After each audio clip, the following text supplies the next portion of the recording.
Hello friends, welcome back to concept nursing classes. आज हम discuss करेंगे कुछ इम्पॉर्टेंट एमसीक्यूज ओबीजी सब्जेक्ट के। हमारा पहला क्वेश्चन है, type of pelvis most favourable for successful labour and birth. Options है gynaecoid pelvis, anthropoid pelvis, platypelloid pelvis और या फिर एंड्रॉइड पेल्विस।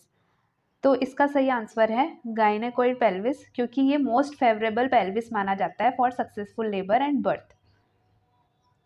गायनेकोइड पेल्विस को हम फीमेल टाइप पेल्विस भी बोलते हैं और इसका ब्रिम का जो शेप होता है वो राउंड शेप का होता है। एंथ्रोपॉइड, जिसे हम एप टाइप पेल्विस भी बोलते हैं और जिसका ब्रिम का शेप होता है एंटेरो पोस्टीरियर ओवल। थर्ड है एंड्रॉइड और मेल टाइप पेल्विस, जिसका शेप होता है हार्ट शेप। फोर्थ है प्लेटिप्लॉइड और फ्लैट टाइप पेल्विस, जिसका ब्रिम का शेप होता है ट्रांसवर्स ओवल। अब चलते हैं नेक्स्ट क्वेश्चन की तरफ। Umbilical cord contains 2 veins 1 artery, 1 vein 2 artery, 2 veins या फिर 2 आर्टरी। तो ये है हमारी अम्बिलिकल कॉर्ड की इमेज और इसके अंदर क्या होता है, एक अम्बिलिकल वीन मिलती है हमको और 2 अम्बिलिकल आर्टरीज मिलती है। तो इसके अकॉर्डिंग सही आंसर क्या हो जाएगा, ऑप्शन बी, कि उसमें 1 वीन और 2 आर्टरी होती है। Next question, violet color discoloration of the mucous membrane of the cervix, vagina and vulva is known as। Options है Haggard sign, Goodell sign, Chadwick sign या फिर Braxton Hicks contraction। तो इसका सही आंसर है चैडविक साइन, क्योंकि इसके अंदर ही वायलेट कलर डिस्कलरेशन देखने को मिलता है सर्विक्स, वेजाइना और वल्वा का। बाकी टर्मिनोलॉजीज भी देख लेते हैं। Haggard sign, compressibility and softening of the lower uterine segment that occurs at about 6 week, यानी कि जो लोअर यूटेराइन सेगमेंट होगा उसकी सॉफ्टनिंग होने लग जाएगी, उसे बोलेंगे हम Hegar sign. Goodell sign, softening of the cervix that occur at the beginning of the second month, यानी कि सेकेंड मंथ के शुरुआती दिनों में सर्विक्स की सॉफ्टनिंग होने लग जाएगी, उसे हम बोलेंगे गुडेल साइन। जो हैगार्ड साइन है उसके अंदर हो रहा है लोअर यूटेराइन सेगमेंट का सॉफ्टनिंग, जबकि गुडेल साइन के हो रहा है गुडेल साइन के अंदर हो रहा है सर्विक्स का सॉफ्टनिंग। थर्ड है चैडविक साइन, जो हमने अभी देख ही लिया है कि violet discoloration of the mucous membrane of the cervix, vagina and vulva that occurs at about week 6। Fourth है ब्रैक्सटन हिक कॉन्ट्रैक्शन, इसके अंदर क्या होगा कि जो फीमेल है उनको इरेगुलर पेन होगा, लेस कॉन्ट्रैक्शन होते हैं, that may occur intermittently throughout the pregnancy, यानी कि पूरी प्रेगनेंसी ये जो ब्रैक्सटन हिक कॉन्ट्रैक्शन है वो चलता रहेगा। नेक्स्ट है a female age 28 year having bleeding per vagina after delivery, secondary PPH occur, यानी कि आपको एक कंडीशन दी हुई है कि एक फीमेल है जिसकी डिलीवरी के बाद पर वेजाइनल ब्लीडिंग हो रही है। तो क्वेश्चन बोल रहा है कि सेकेंडरी पीपीएच कब होगा, within 24 hour of delivery, after 24 hour of delivery, after 12 week of delivery या फिर नन ऑफ द अबव। तो दो टाइप के पोस्टपार्टम हेमरेज होते हैं, एक होता है प्राइमरी और दूसरा होता है सेकेंडरी। तो हमसे पूछा है कि सेकेंडरी पीपीएच किससे बोलेंगे, सेकेंडरी पीपीएच बोलेंगे हम आफ्टर 24 आवर ऑफ डिलीवरी को। तो इसका सही आंसर है बी, जबकि प्राइमरी पीपीएच किसको बोलेंगे, जो कि within 24 hour of delivery हुआ हो उसे बोलेंगे।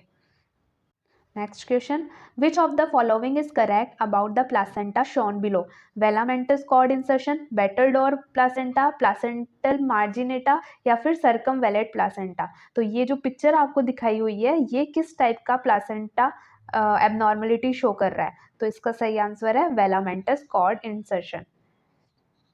ये हैं जो बाकी टाइप के एबनॉर्मलिटीज़ है।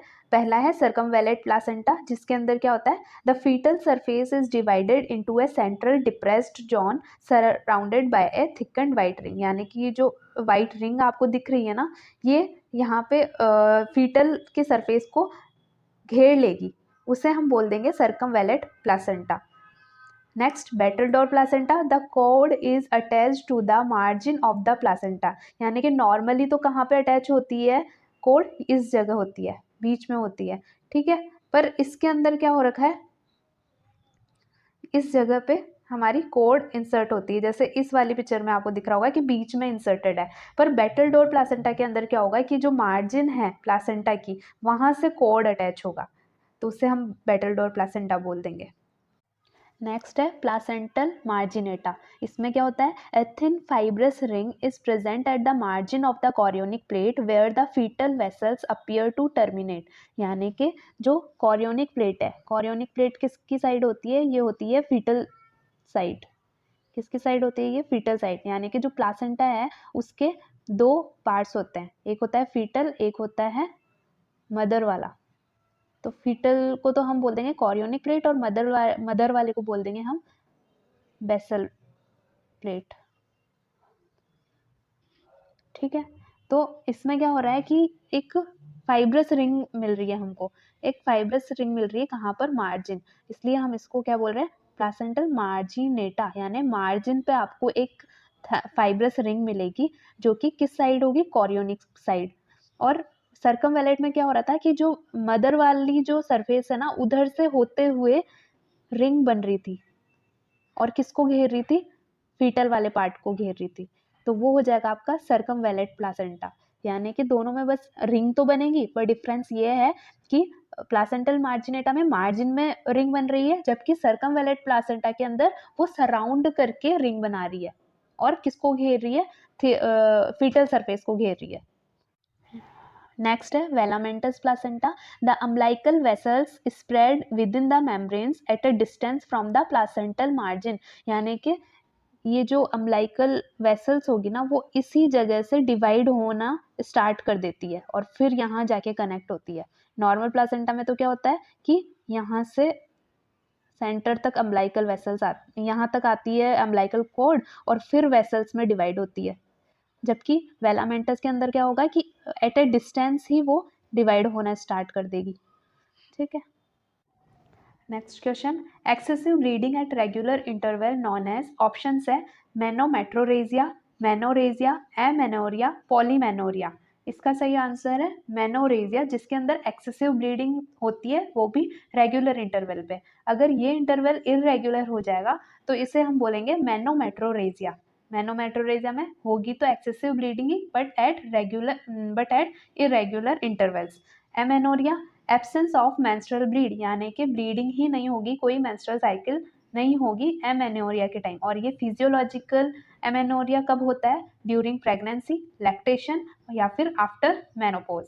नेक्स्ट टर्मिनोलॉजी है पॉलीमेनोरिया या फिर epimenorrhoea, when length of cycle is reduced to less than 24 days so that there are more menses during the year. यानी कि इसे हम शॉर्टकट में बोल सकते हैं कि शॉर्ट साइकिल्स हो जाएगी, मेंसेस शॉर्ट साइकिल में आएंगे। या तो नॉर्मल साइकिल होती है 28 से 30 डेज की, पर पॉलीमेनोरिया या फिर एपीमेनोरिया टर्मिनोलॉजी अगर आपके सामने आएगी तो इसमें क्या आएगा कि मेंसेस ज़्यादा बार हो रहे हैं तो साइकिल अपने आप शॉर्ट हो जाएगी। तो इसमें कितना शॉर्ट होगी कि लेस देन 24 डेज में नेक्स्ट साइकिल स्टार्ट हो जाएगी।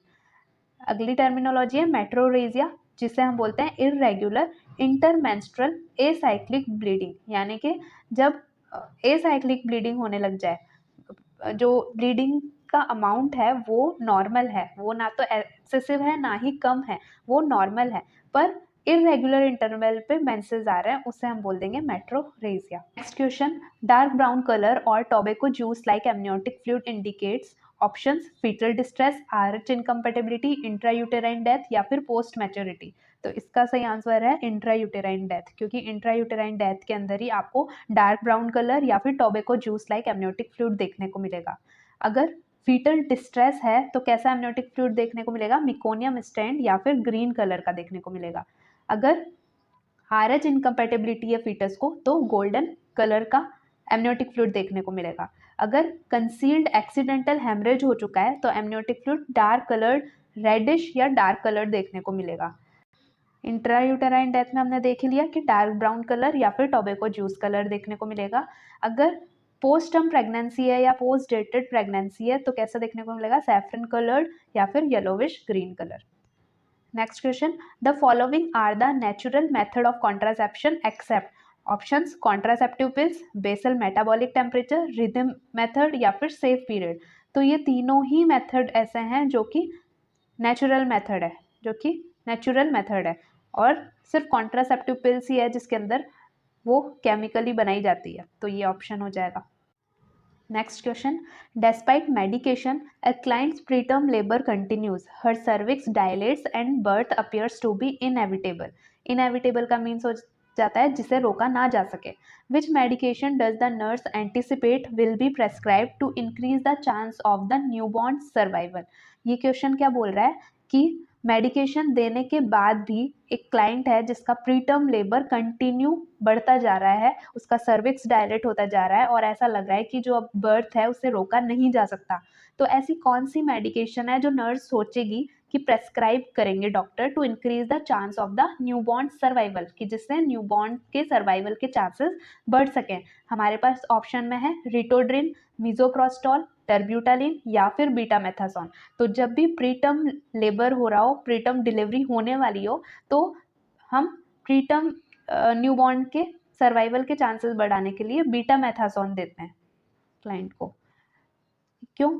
क्योंकि ये इन्हेंस करेगा फीटल की lung maturity when administered before A preterm birth.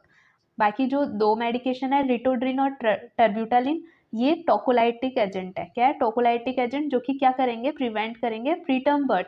पर हमारे क्वेश्चन में दिया हुआ है कि अब वो बर्थ इनएविटेबल हो चुका है, यानी कि उसको अब रोका नहीं जा सकता है.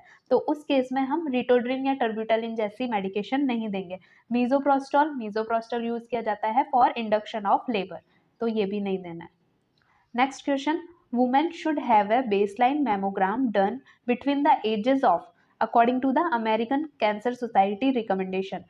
ऑप्शन है 25 से 30 के बीच में, 30 से 35 ईयर के बीच में, 35 से 40 ईयर के बीच में, या फिर 40 से 45 ईयर के बीच में. तो इसका सही आंसर हो जाएगा कि 35 से 40 ईयर के बीच में मैमोग्राम, बेसलाइन मैमोग्राम करवा लेना चाहिए according to the American cancer society's recommendation. और जो 40 ईयर के बाद है वो हमें एनुअली करवाना चाहिए, एनुअली करवाना चाहिए mammogram. Thank you for watching. I hope आपको ये सेशन समझ में आया होगा. अगर कोई भी क्वेरी हो तो आप कमेंट सेक्शन में पूछ सकते हैं. और मिलते हैं नेक्स्ट वीडियो में. अगर कंटेंट पसंद आया हो तो प्लीज़ लाइक, शेयर, सब्सक्राइब.